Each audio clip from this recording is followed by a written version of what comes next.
Saft in the School of Architecture and Design. Thank you all for coming. Global sustainability is the marriage of economy and ecology. Research is increasingly a bridge in public-private partnerships that allows for innovation, alternate funding, and an engagement with the larger community that is the only thing that really allows for the biggest impacts that we can have. The university model needs to continue to adapt to this changing landscape for funding and for outreach methods. And on our part, we're trying to initiate, have been for the last 3 or 4 years, a research and practice model that allows us to build out in the community. It's a research and practice model that also focuses on economic development and the larger community engagement. My particular area of interest is high-performance building design and the density and the placemaking that it supports. We work with financial models that try and use market forces to balance funding and allows us to build as research. This is what we consider design entrepreneurship. As a research and practice lab focused on design entrepreneurship and sustainable development, we work through high-performance building to promote a triple bottom line of sustainability. I'm slipping behind here. These are a handful of projects that we've worked on over the last couple of years. I'm going to explain each one of those in part. They go from single-family houses to multifamily projects to whole neighborhoods. This is the LeBois House just off campus. It was the first Louisiana LEED Platinum house outside New Orleans. It is the first passive house in the hot, humid South, and it's one of the first 10 passive houses in the United States. This was funded by private means, so we had to use banks, and we had to build this thing on a square foot basis that was equivalent to the neighborhood, which is not a particularly high-level neighborhood. We data-logged this thing for 18 months after that with tenants living inside there. We had 3 architecture students who lived in there for a few years. And we tracked energy use relative to comfort parameters, light levels, dew point humidity. It performed very well, and it became instrumental in the few years after its development to change the passive house standard in the United States to a more climate zone specific. So this is the Joie de Vie project. You might know this Uptown Lofts in downtown Lafayette, just across from the public library. This is a low-income housing tax credit project. I and a colleague and a handful of undergraduate students worked on this project. We worked with the architect and developer of the project, and so we got a first-hand look.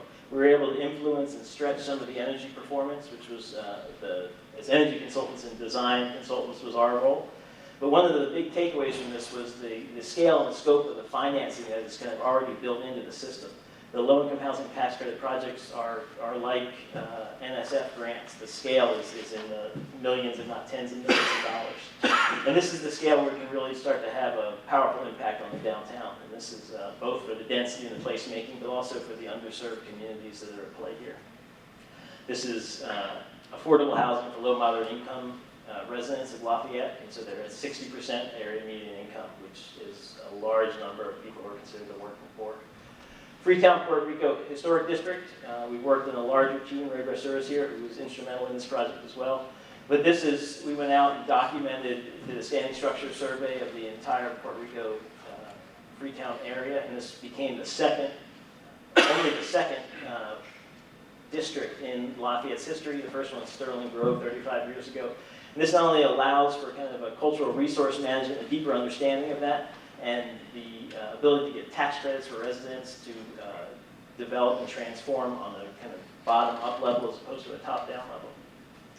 This is the Griffin House. This is an ongoing project that we've been trying to work with the university to help them better manage their resources in a kind of triple bottom line way, thinking about all those aspects. And this has been a partnership with the liberal arts, and we've been trying to evolve some of their existing properties. This one, as an example, as high-performance faculty housing, a farm-to-table restaurant, offices for some of the high-profile liberal arts, things like Deep South Writers Conference, to make this whole community a kind of a living culture community, and also a public space that's accessible in galleries. Four Corners District, we've been working with nonprofits in that area, and now that the Lafayette Consolidated Government has taken on an initiative for the university corridor, this is starting to actually get some funding for planning research. and then the whole corridor down Cameron Street, working with a particular property owner in the old Coca-Cola bottling company that we're trying to work for high-performance housing there as well. So to end this up, the idea of performance, placemaking, and economic development is what our research and practice lab, which we call the Sustainable Development Lab, is interested in. And we've been trying to initiate public-private partnerships to create new kinds of fundings and greater community outreach. Thank you very much.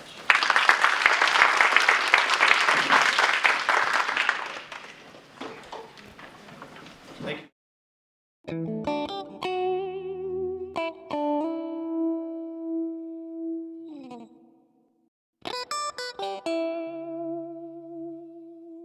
you.